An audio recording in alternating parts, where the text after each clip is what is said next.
Hello everyone, good morning, good afternoon, good evening, and good night, wherever you're in the world. Welcome to my daily Instagram live / YouTube, depending on which platform you're watching this on. We are studying the book of Deuteronomy, and currently we are in chapter 21.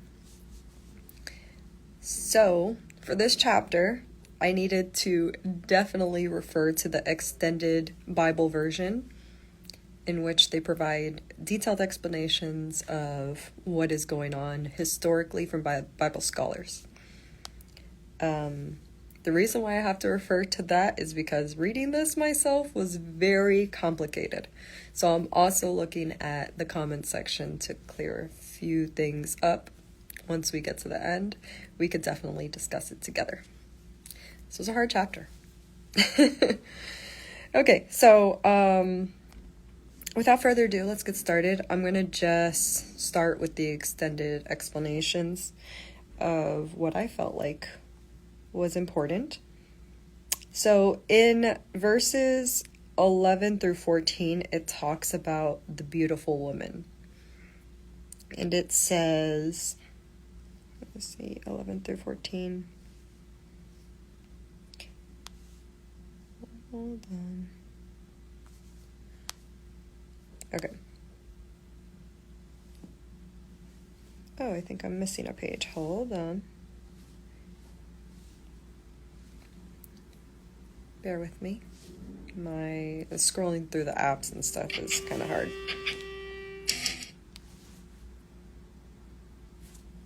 Okay, here we are. Okay, so verses 11 through 14 say, "If you notice among the captives a beautiful woman and are attracted to her, you may take her as your wife. Bring her into your home and have her shave her head, trim her nails, and put aside the clothes she was wearing when captured. After she has lived in your house and mourned her father and mother for a full month, then you may go to her and be her husband, and she shall be your wife. If you are not pleased with her, let her go wherever she wishes. You must not sell her or treat her as a slave, since you have dishonored her." So I was very confused because from reading Deuteronomy, I remembered it was saying not to take any of the captive women as your wife. They were to all be destroyed. So when I read the extended version, it provided a little bit more insight of what women it was necessarily talking about. So it says, according to ancient war customs, a female captive became the servant of the victors. Moses was given instruction to deal in a kind way with such issues. Kind way doesn't really sound like what I just read, but let's keep reading. In the event her conquerors were captivated by her beauty, and contemplated marriage with her, 1 month was required to elapse, during which her troubled feelings might settle. Her mind would be reconciled to the new conditions of conquest, and she could sorrow over the loss of her parents as she left home to marry a stranger. 1 month was the usual mourning period for Jews, and the features of this period, example, shaving her head, trimming the nails, and removing her lovely clothes, in parentheses, ladies on the eye of captivity dressed to be attractive to their captors, were typical signs of Jewish grief. Interesting. This action was important to show kindness to the woman and to test the strength of the man's affection. After the 30 days, they could marry. If later he decided divorce was appropriate, in parentheses, based on the provisions of 24:1-4, he could not sell her as a slave. She was to be set completely free because you have humbled her. This phrase clearly refers to sexual activity in which the wife has fully submitted herself to her husband. It should be noted that divorce appears to have been common among the people, perhaps learned from their time in Egypt, and tolerated by Moses because of their hard hearts. So it's interesting because when I first read 11 through 14, immediately I was thinking that this is very harsh to the woman. But what they're saying is that these customs were actually done in favor of the woman, because the woman, I guess the males had this superficial outlook on women, and they fell in love with them based completely on their looks. So if you were to remove the enhanced articles of a woman, and, you know, her hair, her nails, that kind of thing, and then if the man is still wanting to marry her, it would be at a deeper level. It would not be at a superficial level. So then, hence, the woman would not have wasted her time. So yeah, it was just, yeah, wanting to get them at a deeper level, I guess. And then it also said, where it had said 1 month was the usual mourning period for Jews, and the features, that it was typically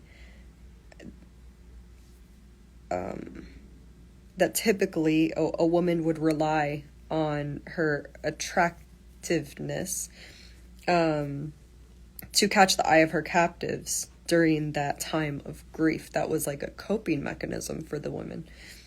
Very interesting, but yeah, I don't think I would have ever interpreted it that way. And, you know, who am I to argue with the Jewish customs back then? So I mind my business, because we're in a whole different time period, but it is interesting to hear the history.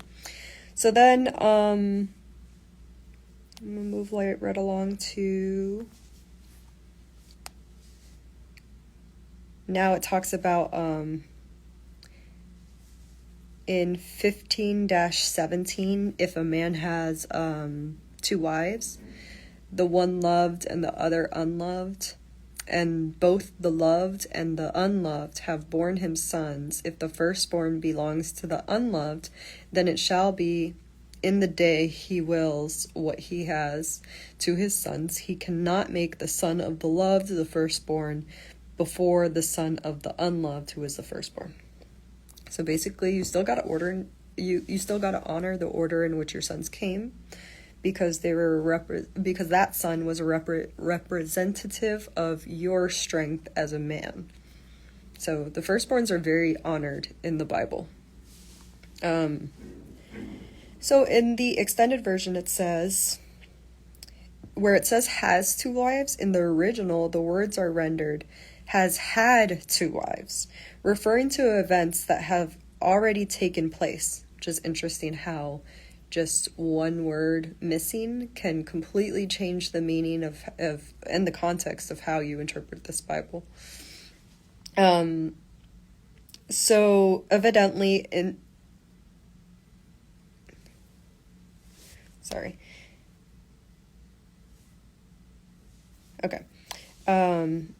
evidently intimating that one wife is dead and another has taken her place.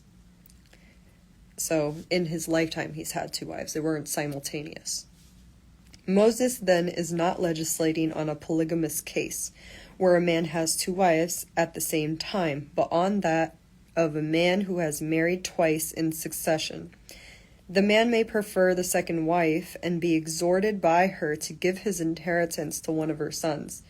The issue involves the principle of the inheritance of the firstborn, the right of primogeniture. I don't know what that word is. If anyone has the meaning of that, feel free to leave it in the comment section. The firstborn son of the man, whether from the favorite wife or not, was to receive the double portion of the inheritance. The father did not have the authority to transfer this right to another son. This did not apply to sons of a concubine or in cases of misconduct. So that clears that up as to what that's talking about. And once again, these are Jewish rules. So we may not have an understanding of them because we don't live to these standards anymore. But for whatever reason, they were important. They're being shared of the history now in the Word. This I also had trouble with. So verses 18 through 21, where it talks about the stubborn and rebellious son.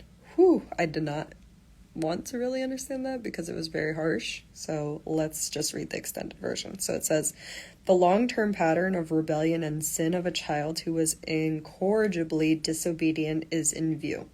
No hope remained for such a person who flagrantly violated the fifth commandment, so he was to be stoned to death. So basically it brought to the forefront that said that the rebellious son is not to be tolerated. It is to be punishable by death. And basically, this was a commandment in which God took very seriously, obviously, as to the reason why the punishment is death. And really, all of the commandments, all of breaking any of those commandments back in those times were all punished upon death. The wager of sin was death.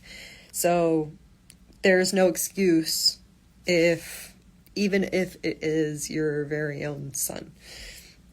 Very harsh, yes. However, it is a commandment and it was warned, so they knew what they were agreeing to when they accepted going into the promised land with their whole families. So, where are we going? Okay, hold on. Okay, and then the last thing we're going to talk about verses 22 to 23, where it says the hang him on a tree. After an execution, the body was permitted to hang on a tree for the rest of the day as a public display of the consequences of disobedience. However, the body was not to remain on the tree overnight, but was to be properly buried before sunset, where Paul quotes this text in regard to the death of the Lord Jesus Christ. And for the reason of that is that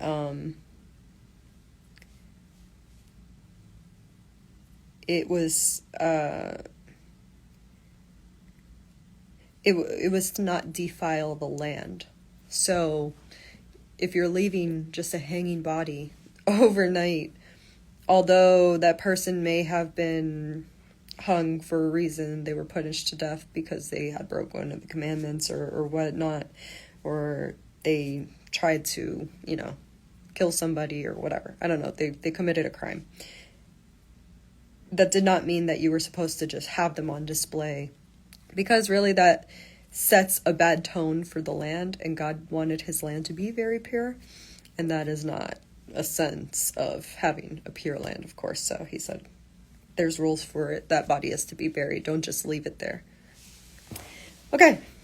So that is it for chapter 21. A very difficult chapter. So, like I said in the beginning, I'm definitely relying on you guys in the comment section to provide your insight.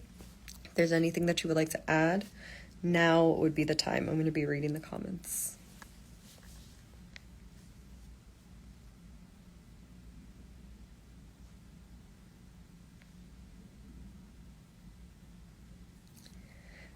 Okay, J-Ro says, the stoning was not of a child, but an adult who still was terrorizing his community.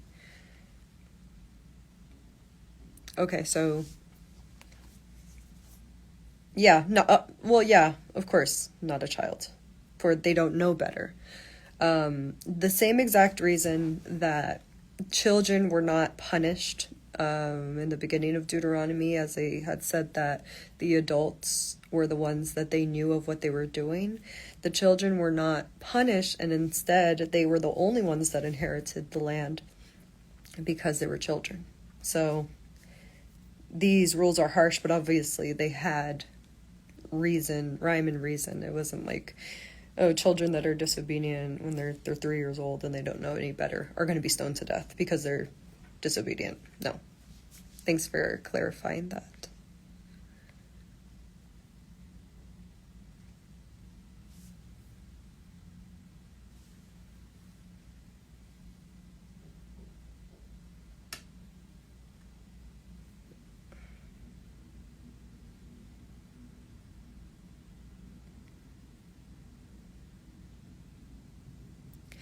Okay, Tyrone Sutton says, why is the firstborn son so important in Judaism? And it says, the firstborn or firstborn son, Hebrew, is an important concept in Judaism. The role of firstborn son carries significance in the Redeem. Okay. I think there was more to what you were saying. I hope that I could find the rest of your comment. But yeah, it's, that was just kind of the beginning of giving us an explanation as to why the concept of the firstborn was so important. This is definitely not the first chapter that I have heard significance in regards to the firstborn. There's a lot of Bible stories that have that kind of revolving theme.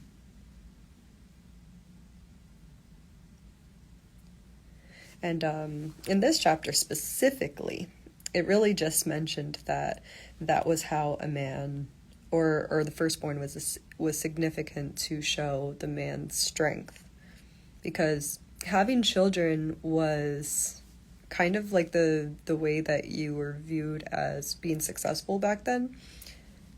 Now too, but more importantly back then, it was like having a child was such a blessing. And it was believed that it was a blessing from God, that God was giving you that blessing specifically. And for those that weren't able to have children, it was thought that that was a curse.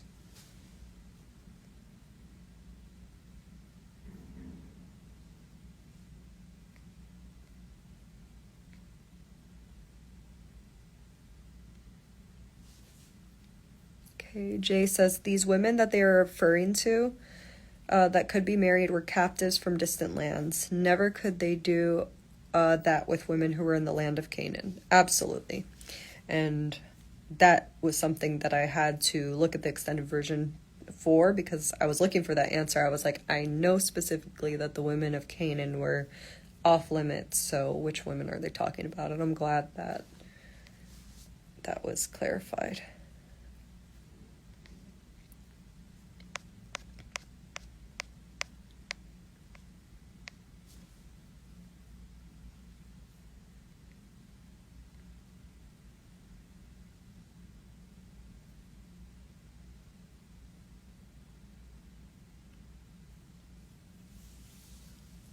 Okay, also the women shaved their heads as a purification process. Levites did the same. Yeah, a purification process. In what regard, I'm wondering? Well, I mean, in this specific chapter, it said that I guess you could kind of call that a purification process, that it took them away from using their looks as a distraction. So it's kind of like humbling the situation so that they can't lean on their outer looks to kind of, I don't know, get what they wanted or whatever. So maybe that is a way to explain purification, but I don't know. I'm interested to see if you have another take.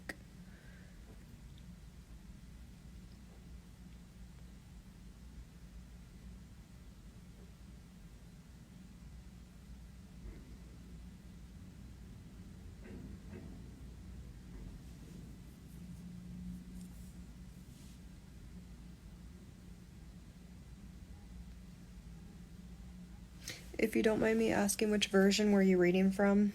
Okay. I was reading from the extended book of the King James Version. It looks like this. So this bottom portion is just like extended notes that come from, they come independent to the Bible. So it's the actual Bible, and I can't tell you who wrote the extended notes of the King James Version. I know that sounds crazy. I haven't done the research to that yet, but to my understanding, it's from Bible scholars, but I can't tell you the name. So Shall we trust it? I don't know yet. But I do think that their explanations for this chapter in specific did provide an extra clarification. So whoever wrote it seems to know what they're talking about.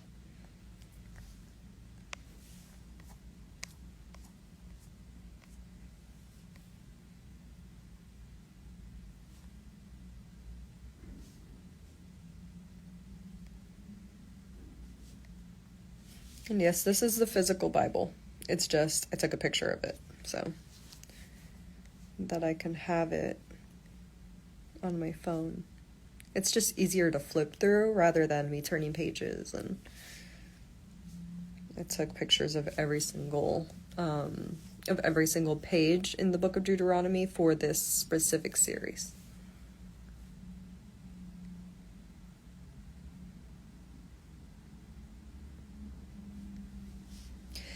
Okay, and I will stop right there. I know this was a lot, and I know that there's still not like 100% clarification on what was shared in chapter 21, but if you are that person that has a really, really good understanding of what we were speaking of and didn't get a chance to put your thoughts into the comment section here, when I post this to YouTube, I would really love to hear what you have to say. And that way we can continue the conversation in the comments section on YouTube.